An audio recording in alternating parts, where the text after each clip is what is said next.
ఈ రోజు నేను మీకు ఎప్పుడూ వినని 10 మొబైల్ ఫ్యాక్ట్స్ గురించి చెప్పబోతున్నాను. నంబర్ 1. మొబైల్ ఫోన్ను సెల్ ఫోన్ అని ఎందుకు అంటారో మీకు తెలుసా? మొబైల్ ఫోన్ను సెల్ ఫోన్ అని పిలుస్తారు ఎందుకంటే అవి ఒక ప్రాంతాన్ని సెల్స్ చిన్న భాగాలుగా విభజించి పనిచేస్తాయి. ప్రతి సెల్కు ఒక బేస్ స్టేషన్ ఉంటుంది. దీనివల్ల మీరు ఎక్కడికి వెళ్ళినా కనెక్ట్ అయి ఉండగలుగుతారు. నంబర్ 2.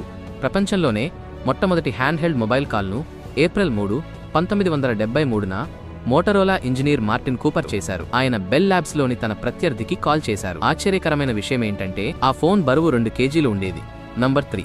మీ జేబులో ఉన్న ఆధునిక స్మార్ట్ ఫోన్ అపోలో 11 మిషన్లోని కంప్యూటర్ కంటే ఎక్కువ కంప్యూటింగ్ పవర్ కలిగి ఉంది. ఇది నిజంగా అద్భుతం కదా?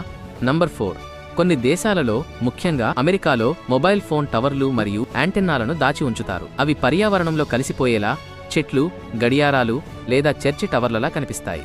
నంబర్ 5. జపాన్లో దాదాపు 90% మొబైల్ ఫోన్లు వాటర్ ప్రూఫ్. అక్కడ ప్రజలు షవర్లో కూడా ఫోన్ ఉపయోగిస్తారు. అందుకే ఈ ఫీచర్ అక్కడ చాలా పాపులర్. నంబర్ 6.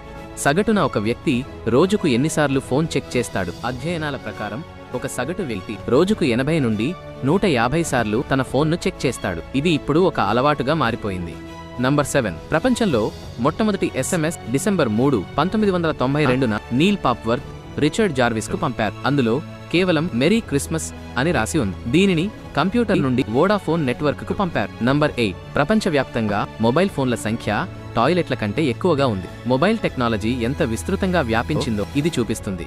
నంబర్ 9. ఫిన్లాండ్లో మొబైల్ ఫోన్ థ్రోయింగ్, ఫోన్ విసిరేయడం అనేది ఒక అధికారిక క్రీడ అని మీకు తెలుసా? దీని ద్వారా ఫోన్ యొక్క మన్నిక, డ్యూరబిలిటీ గురించి తెలుస్తుంది.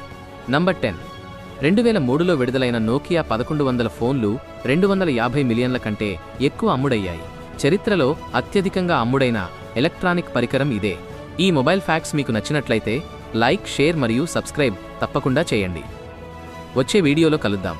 జై హింద్.